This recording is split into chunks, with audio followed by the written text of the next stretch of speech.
दोस्तों, कब्ज या कॉन्स्टिपेशन हमारे पाचन तंत्र से संबंधित एक ऐसा रोग है जिसमें हमारे इंटेस्टाइन का, हमारे पाचन तंत्र का निचला हिस्सा प्रभावित रहता है। हमारे अधिकतर हम में से ऐसे लोग हैं जो कि कब्ज को अपने जीवन में कभी न कभी किसी न किसी समय में झेला है, उसको सफर किया है। और कुछ तो ऐसे भी हैं जो कि इस रोग से पीड़ित हैं, उनको स्वयं पता भी नहीं है, वो उनके जीवन के हैबिट में आ गया है। उनका पता तब चलता है जब उनके शरीर में कमजोरी होना शुरू होता है, उनके अनेक तरह के अन्य प्रॉब्लम, अल्सर तक जब ये बढ़ जाता है, तब उनको समझ में आता है कि कब्जियत से ही आगे बढ़ गया है।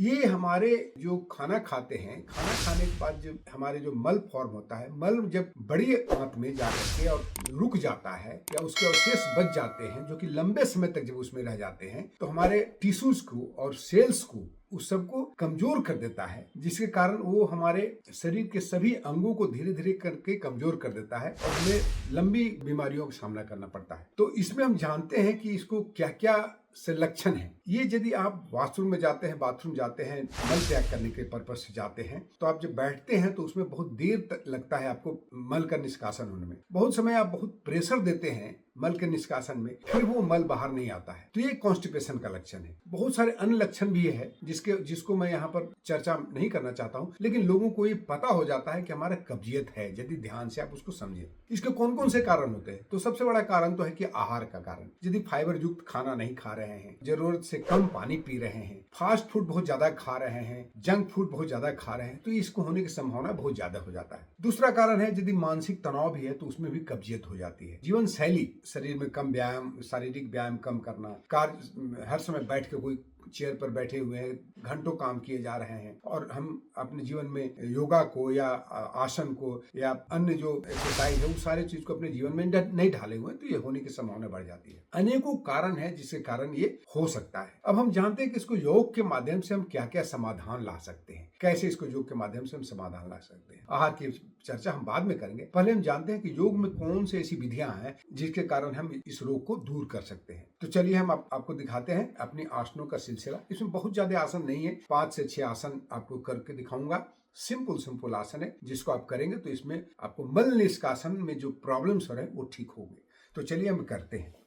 तो मैं इसको 2 तरह के आसनों को दिखाऊंगा। पहले खड़ा होकर कुछ आसन दिखाऊंगा जो कि हमारे, आप देखिएगा कि इसमें हमारा जो लोअर इंटेस्टाइन है वो या लार्ज इंटेस्टाइन है, उस पर इसका प्रभाव पड़ रहा है। तो आपको मैं पहले बता दूं कि आप जब भी यदि हेवी कॉन्स्टिपेशन आपका है तो आप पानी पी करके इसको करें। पानी 2-3 गिलास पी लें और तब करें तो ज्यादा अच्छा रहेगा, क्योंकि हमारा धीरे धीरे जो जमा हुआ मल है वो धीरे धीरे करके पतला होकर के निकलता है। हमारे बहुत सारे वाल्व्स हैं हमारे पाचन क्रियाओं में, वो वाल्व्स खुलते हैं और हमारा पानी नीचे की तरफ धीरे धीरे फ्लो करके जाता है। तो चलिए सबसे पहले दिखाता हूँ कि कौन से 3 आसन में खड़े होकर 4 आसन में दिखाऊंगा जो कि एक साथ एक दूसरे से रिलेटेड है, और फिर आपको ये सजेस्ट करूंगा कि और क्या क्या चीज आपको करना चाहिए। तो सबसे पहले मैं आपको दिखाता हूँ ताड़ासन, तिर्यक ताड़ासन और कटी चक्रासन। 3 आसन एक साथ में हम लोग करेंगे। श्वास भरते हुए दोनों हाथों को ऊपर उठाएंगे, अपने पंजों पर खड़े होकर के बॉडी को ऊपर की तरफ खींचेंगे,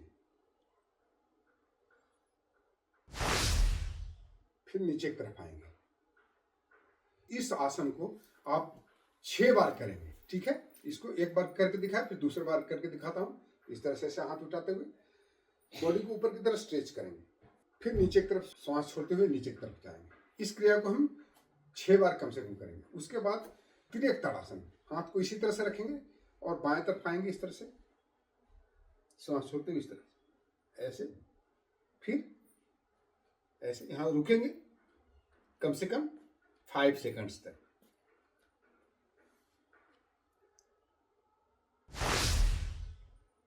इसको भी 4 बार बायां, कम से कम 4 बार बायां और 4 बार दाएं तरफ जाए। हो सके तो इसको 6 बार बढ़ा के कर सकते हैं। तीसरा आसन है कटी चक्रासन। इसमें क्या करेंगे, दोनों पैरों में थोड़ा गैप कर लेंगे, इस तरह से हाथ को आगे फैलाएंगे, ऐसे ट्विस्ट करेंगे और एक हाथ को बाएं से, यदि हम बाएं तरफ घूम रहे हैं तो बाएं को बॉडी में लपेट लेंगे इस तरह से, और दाएं हाथ को कंधे पर ऊपर में रखेंगे और बॉडी को ट्विस्ट करेंगे इस तरह से, जितना दूर हो सके देखेंगे पीछे में, यहां रुकेंगे, फिर इस तरह से दूसरी तरफ भी ऐसे आएंगे, इसको हाथ ध्यान रखेंगे, पीछे देखेंगे, अपना अवेयरनेस बराबर हम अपने नीचे वाले पोर्शन रखेंगे, पाचन तंत्र के नीचे वाले पोर्शन यानी लार्ज इंटेस्टाइन के स्थान पर। अब हम देखेंगे, अब हम इसके बाद एक और आसन करेंगे खड़े होकर के, त्रिकोण आसन। दोनों पैरों को फैला देते हैं इस तरह से और पंजे को, हाथ को दोनों इस तरह हाथ फैला लेंगे, 180 डिग्री के एंगल में रखेंगे। फिर हम ऐसे झुकेंगे इस तरह से, ऐसे झुकते हुए और इस तरह से इसको करेंगे। अब ध्यान हमारा कहाँ रहेगा? इस पोजीशन में, ठीक है। और यहाँ पर दोनों हमारे जो लार्ज इंटेस्टाइन के पोर्शन, आगे झुकने की कोशिश न करें, बराबर पीछे की तरफ रहे, आगे नहीं झुके। यहाँ पर हम रुकेंगे, जितना देर तक हो सकता है रुकें। आपको 5 से 10 सेकंड या 20 सेकंड, आधे 1 मिनट, आधे मिनट जितना, उस तरह दूसरी तरफ भी इस तरह से ऐसे करेंगे। ध्यान रखेंगे पैर के पंजे जिस तरफ झुक रहे हैं उस साइड में मुड़े हुए हो और दूसरा पैर सीधा रहेगा। यहां भी हम लोग कम से कम 10 सेकंड रहेंगे।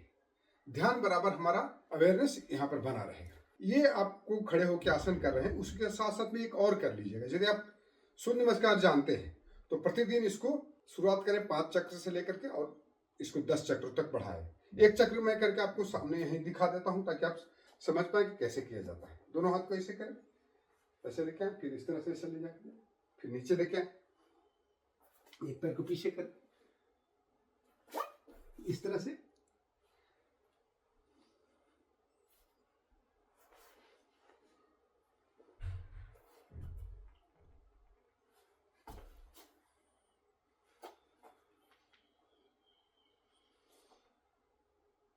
ये आधा चक्र हुआ, एक और आधा चक्र करता हूं। प्रणामासन, हस्तोत्थानासन, पादहस्तासन, अश्वसंचालन आसन, अधोमुख स्वानासन, अष्टांग नमस्कार, भुजंगासन, अधोमुख स्वानासन,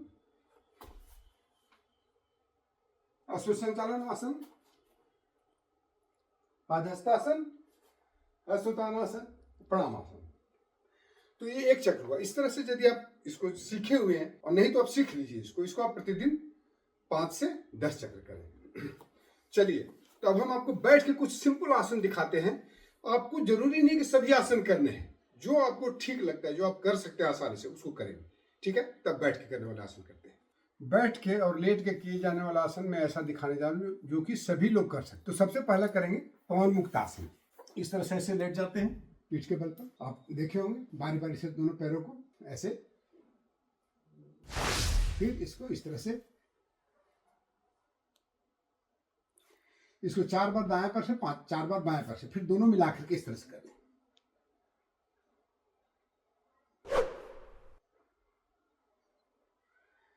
हम इस तरह से पुश करते हैं छाती के अगेंस्ट में और कोशिश करेंगे कि ठुड्डी बीच में जा जाए, दोनों घुटनों के बीच में। इसको भी 4 बार कर लें, पवन मुक्तासन। उसके बाद हम करेंगे उदर आकर्षण। उदर आकर्षण कैसे करते हैं? आप इस तरह से ऐसे बैठ जाएं, यदि बैठ सकते हैं तो उकड़ू आसन, उकड़ू बैठ जाए इस तरह से, ठीक है। घुटनों पर इस तरह से पैर रखें और क्या करें कि दाहिना पैर को बाएं पैर के पंजों में मिलाएं, इस तरह से ऐसे मिला दें, ठीक है। और इस हाथ को ऐसे ऐसे इसको पुश करें पीठ के अंदर और पीछे देखें, इस तरह से ट्विस्ट करें ऐसे। अब लार्ज इंटेस्टाइन को पुश हो रहा है, यानी पाचन क्रिया तंत्र के नीचे वाले भाग। फिर इस तरह से दूसरे पैर को भी इस तरह से ऐसे ऐसे, इसको यहाँ पंजे पर रखें, दूसरा हाथ को इस तरह से ऐसे पुश करें, पीछे की तरफ देखें। जितना हो सकता है इसको 4 टाइम्स लेफ्ट 4 टाइम्स राइट कर लें। उदराकर्षण हुआ, ये भी आपको बहुत ही अच्छे से मल का निष्कासन में आपको काम करेगा। पानी पी के रहना है, रिचार्ज रहना है पानी से। फिर भुजंगासन के टाइम में, भुजंगासन में लेट जाएंगे, ऐसे आएंगे, हाथ को पूरा खोल लेंगे और तिरक भुजंगासन करेंगे। दोनों पैरों के बीच में गैप रखेंगे, ठीक है, 1 फीट के करीब गैप रहेगा इस तरह से। और पहले दाएं देखेंगे या बाएं कहीं भी देख लें, पीछे कोशिश करेंगे एड़ी को देखने के लिए, बॉडी को ट्विस्ट करेंगे। फिर इस तरह से बॉडी को ट्विस्ट करके दूसरे साइड में इस तरह से देखेंगे,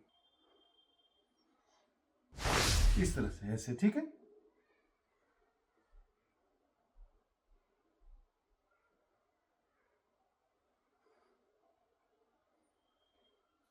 एक और आसन मैं बताऊंगा करने के लिए, बहुत साधारण आसन है जिसको हम बराबर कहते हैं, हर चीज में रिकमेंड करते हैं और इसके लिए बहुत कारगर है। वो है अर्ध मत्स्येंद्रासन।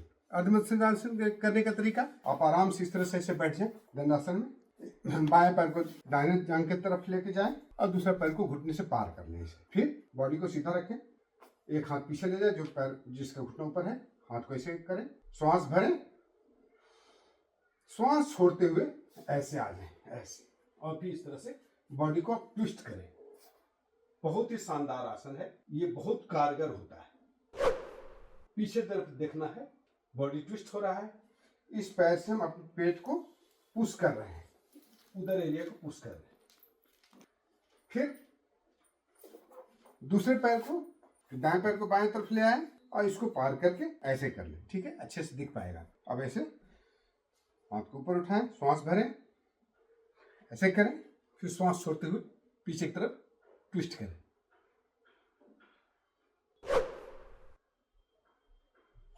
इसको भी 3 टाइम्स 4 टाइम्स हो सके तो करें, दोनों तरफ से। ठीक है, तो इतने सारे ही आसन हैं जिसमें आप जो भी चाहें आप चुन भी सकते हैं। कोशिश करें कि सभी कर ले। आप शुरुआत में करते करते धीरे धीरे करके आपको काफी लाभ पहुंचाना शुरू करेगा। इसके बाद में कुछ आपको प्राणायाम बताता हूँ। प्राणायाम में मुख्य रूप से जो अन्य प्राणायाम आप करते हैं, अनुलोम विलोम करते रहिए, साथ साथ में आपको इसके साथ में भस्त्रिका प्राणायाम जरूर करना है। भस्त्रिका प्राणायाम के मेरे वीडियो भी काफी हैं, उसको भी देख सकते हैं। उसमें हम लोग लंबी गहरी श्वास भरते हैं, लंबी गहरी श्वास झटके के साथ में छोड़ते हैं। इसमें भरना है तेजी से। कपालभाति प्राणायाम कर सकते हैं आप, कपालभाति भी बहुत काम करता है इसमें। उसमें एक चीज मैं बताऊंगा कि जब भी कपालभाति करें तो अपान मुद्रा लगा लें, इस तरह से, ऐसे घुटने पर इस तरह से।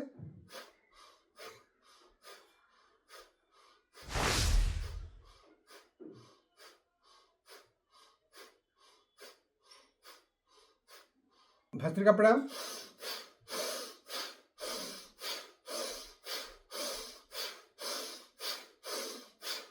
ठीक है। ये 2 प्राणायाम हो गए जो कि आपको करना है। अनुलोम विलोम तो करते ही करें और भ्रामरी प्राणायाम करें। ये आपको मन को भी शांत करता है, जिससे आपको ध्यान आपके उस हमारे इंटेस्टाइन वाला पोर्शन में जाता है, ताकि हम अच्छे से निष्कासन होता है।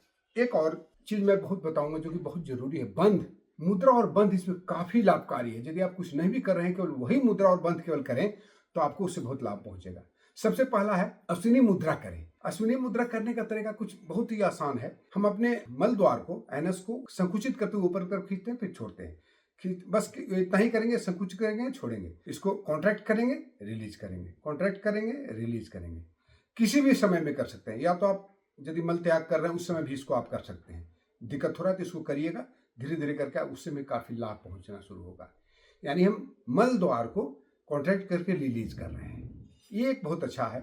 उसके अलावा आपको 3 और बंध हैं जो कि बहुत ही कारगर होते हैं। एक है मूल बंध। उसमें क्या करते हैं कि हम अपने मूलाधार यानी मूलाधार प्रदेश यानी हमारा जो बेसिकली मूल बंध है, अपने एनस के द्वार को कॉन्ट्रैक्ट करके ऊपर की तरफ खींचते हैं और रोक के होल्ड करते हैं इसको। इस तरह से हम इसे कॉन्ट्रैक्ट किए, खींचे और होल्ड करके रखे। दूसरा है उद्यान बंध। उद्यान बंध में हम लोग क्या करते हैं, इस तरह से ऐसे बैठ जाते हैं।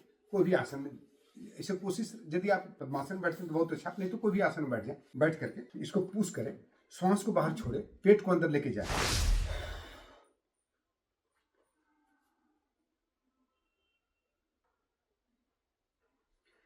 इसको भी यदि आप 5 से 7 बार करें। मूल बंध तो आप देर तक कर सकते हैं, उसमें आसान है, कोई करने में ज्यादा परेशानी नहीं। इसमें क्या है, श्वास छोड़ते हैं। उद्यान बंध में श्वास छोड़ करके पेट को अंदर लेकर के ऊपर की तरफ खींचते हैं, तो हमारी पाचन तंत्र बहुत ही अच्छे ढंग से काम करता है इसमें। तीसरा है, आप चाहे तो करें या न चाहे तो नहीं करें। सबसे अच्छा रहेगा तीनों बंध एक साथ लगावें, मूल बंध, उद्यान बंध और जलंधर बंध एक साथ में। श्वास छोड़े, मूल बंध लगाएं,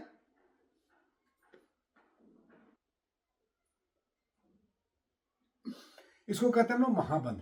यानी मूल बंध लगा रहे हैं, उद्यान बंध लगा रहे हैं और जलंधर बंध लगा रहे हैं। कुछ मत करिए, केवल यही करने से काफी आपको लाभ पहुंच सकता है। अग्निसार क्रिया इसमें बहुत काम करता है, वो इसी टाइप का है, इसी तरह का है, कोई परेशानी नहीं है। उसमें आप थोड़ा घुटने पर आ जाएं, इस तरह से वज्रासन बैठ करके शरीर को इस तरह से झुका लें, पेट को, श्वास को बाहर छोड़े, पेट को अंदर खींचे,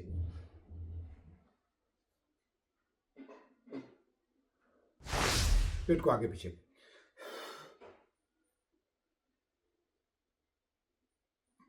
इसमें से कुछ भी करेंगे आपको लाभ पहुंचना है, कुछ भी करेंगे आप इसको लाभ पहुंचेंगे। तो दोस्तों इतने सारे आप यदि आप करते हैं तो आपके जीवन भर में कभी भी नहीं कब्जियत की शिकायत होगी। बस केवल थोड़ा खाने पर ध्यान देना है, लगातार हर समय जब इच्छा हो तो नहीं खा लेना है, जीभ के चटोरे नहीं बनना है, भूख लगे तो खाना है, और पानी रिचार्ज अच्छे से पानी पीजिए, जब भी प्यास लगे तो अवश्य पीजिए, जब मल त्याग करने की इच्छा हो तो जरूर मल त्याग करने के लिए जाइए। तो ये सारी चीज आपके जीवन में पूरा परिवर्तन लाएगा, आपका जीवन नया ऊर्जा से भर जाएगा, आपके शरीर में पुनः ऊर्जा की आ जाएगा और ताकत बढ़ जाएगा। तो इस तरह से आप से मुक्त हो पाइए। बहुत बहुत धन्यवाद। आपको ये वीडियो कैसा लगा आप जरूर शेयर करिएगा, कमेंट करिएगा, और यदि अभी तक इस चैनल को लाइक नहीं किया तो लाइक जरूर करिएगा, सब्सक्राइब जरूर करिएगा। बहुत बहुत धन्यवाद। जय हिंद।